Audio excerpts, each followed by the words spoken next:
mar kale, muuqaal kale iyo macluumaad cusub. Waxaan idinla wadaagaynaa fursad waxbarasho oo online ah, taas oo ay ka faa'iidaysan karaan dadka Soomaaliyeed. Fursaddan waxbarasho ayaa ah horumarinta xirfadaha lagama maarmaanka u ah dijitaalka. Waxaa loogu talagalay haweenka iyo dhalinyarada Afrika. Wadamada loogu talagalay waxaa ka mid ah Soomaaliya. Sidaas darteed ayaan u soo qaadanay oo aan ugu talagalnay inay ka faa'iidaystaan dhalinyarada Soomaaliyeed. Tababarkan waxaa la siin doonaa cidda ku soo baxda cashiro lagu korinayo aqoontooda dhanka tiknoolajiyadda iyo dijitaalka. Arrintaas oo ka saacidi doonta inay iskood u samaystaan shaqooyin iyaga u gaar ah, kuwaas oo dakhli soo geliya. Ujeeddada ayaa ah in dadka la baro xirfado kuwaas oo u sahli kara inay ka baxaan aafada shaqo la'aanta. Tababarkan hab online ah ayuu u dhici doonaa. Wuxuu bilaaban doonaa bisha inagu soo socota ee September, waxa uuna ku ekaan doonaa bisha February ee sanadka soo socda haddii uu Eber Hale ka noqdo. Fursaddan codsigeeda waxa uu ku egyahay 4 bisha September ee soo socota. Inta ka horreysa ayaan saaxiibada ku boorinaynaa inay codsigooda dirsadaan. Halkan faahfaahin kale ayaa ku qoran. Waxaa ugu muhiimsan heerarka ay ka koobnaan doonto. 3 weji ayay ka koobnaan doontaa. Qaybta hore oo ah tababar online ah oo September ilaa December socon doona isla sanadkan. Weji labaad ayaa ku xigi doona oo dadkii qaybtaas sida fiican uga soo baxay lagu xulan doono, iyadoo lagu solayn doono xulashadaas sida ay u sameeyeen ka qayb qaadasho firfircoon hawlihii loo diray, sida assignmentyada, sida ay leyliyadii loo diray, sida ay uga qayb qaateen ama sida ay soo jeedino u sameeyeen. Qaybtan waa qayb loogu diri doono inay hawl qabtaan, wixii la baray wax ka qabtaan. Qaybtan qaybta kasii gudubta ayaa weji saddexaad usii gudbi doona. Intaan kaa u gudbin wejigan labaad waxa uu socon doonaa December ilaa January, bilowga sanadka soo aadan. Inta u soo baxda wejiga saddexaad tababar dheeraad ah ay qaadan doonaan oo xirfad dhisid ah. Bisha February ayay tababarkaas qaadan doonaan. Markaan intaas ka tagno, wadamada loogu talagalay way badan yihiin oo wadamada Afrika ah, balse 24 ka mid ah ayaa mudnaan gooni ah la siinayaa.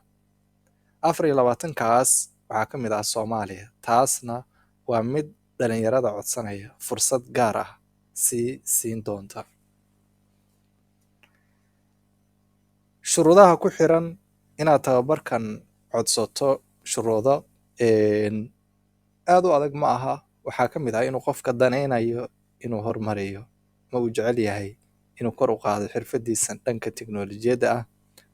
Da ahaan waa inuu u dhexeeyo 18 ilaa 35, balse dumarka da 35 ka weyn deeqdan way codsan karaan ayagu.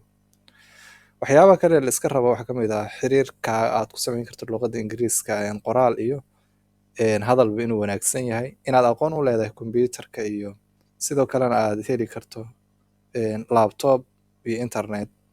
Waxaa kaloo muhiim ah inaad diyaar u tahay ama xiiseynayso inaad ka faa'iidaysato fursaddan tiknoolajiyadda ay keentay ee dijitaalka. Waxaa kaloo muhiim ah inaad tahay ama aad u xiiso qabto inaad ku guuleysato arrinkan, bulshadana aad saameyn wanaagsan ku yeelato. Inay kaa go'an tahay dhammaysashada koorsada, in aad doonayso ama xiiseynayso xirfadahan tiknoolajiyadda. Fursado waxaa halkan ku qoran shuruudo dhowr ah oo ay tahay qofka inuu ku sifoobo. Waxaa dhici karta sidoo kale in warqad recommendation ah looga baahdo qofka.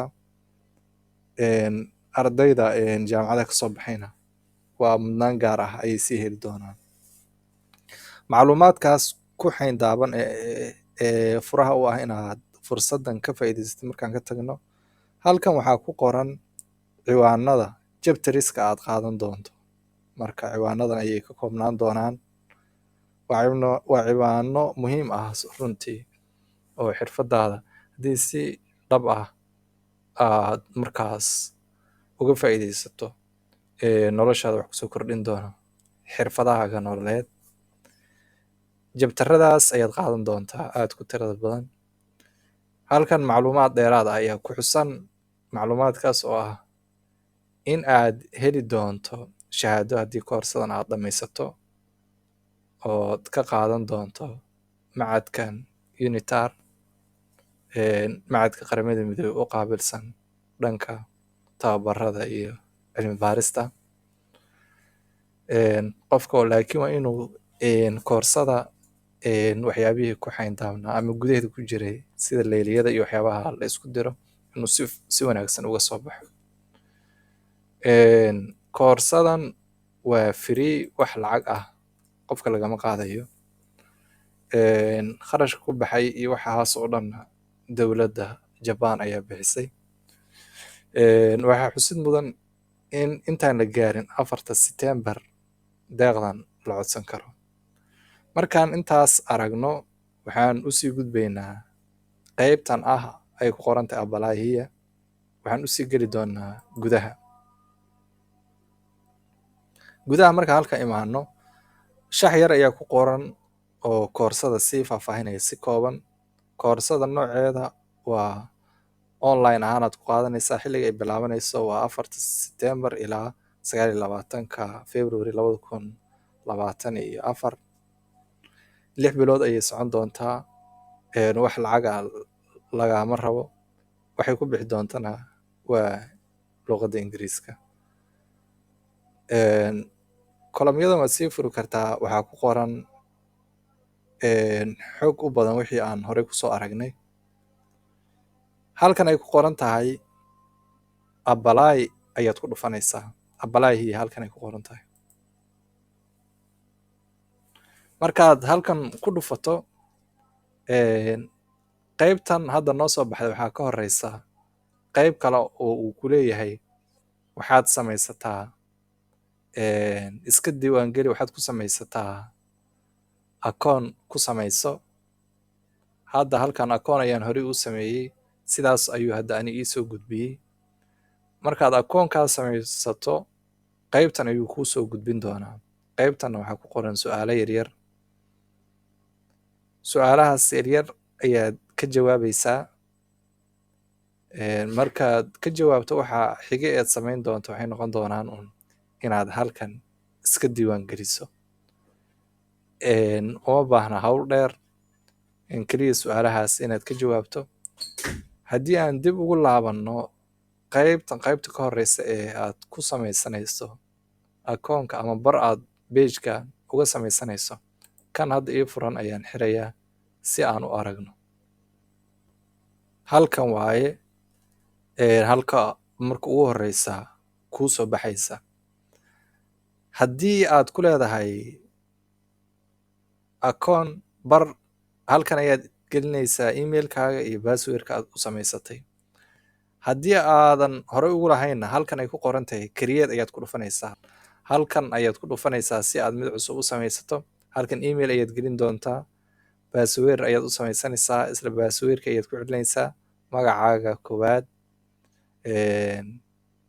magaca kugu xiga, lab iyo dhadig midkaa tahay, waddanka aad ka soo jeedo, halka aad u shaqayso. Haddii goob aad ka shaqayso waxay tahay halkan ayaad ka fiirinaysaa.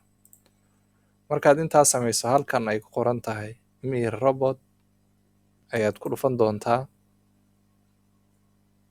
Kadibna sign up ayaad dhahaysaa. Sidaas ayuu kugu samaysmayaa. Markuu sidaas kugu samaysmo email ayaa kuu soo dhici doona oo aad ku samaynayso hubin verification. Kadib waxa aad soo kicin doontaa, waxaad ku laaban doontaa halkan login-ka ahayd. emailka kusoo dhaca linkigiisa ayaad kusii dhufan kartaa. Waxaad sii gelin doontaa emailkaaga iyo passwordka, waxaad u geli doontaa gudaha. nasiib wacan ayaan idin rajaynayaa. Fursaddan la sii wadaag saaxiibada kale ee isleedahay way ka faa'iidaysan karaan.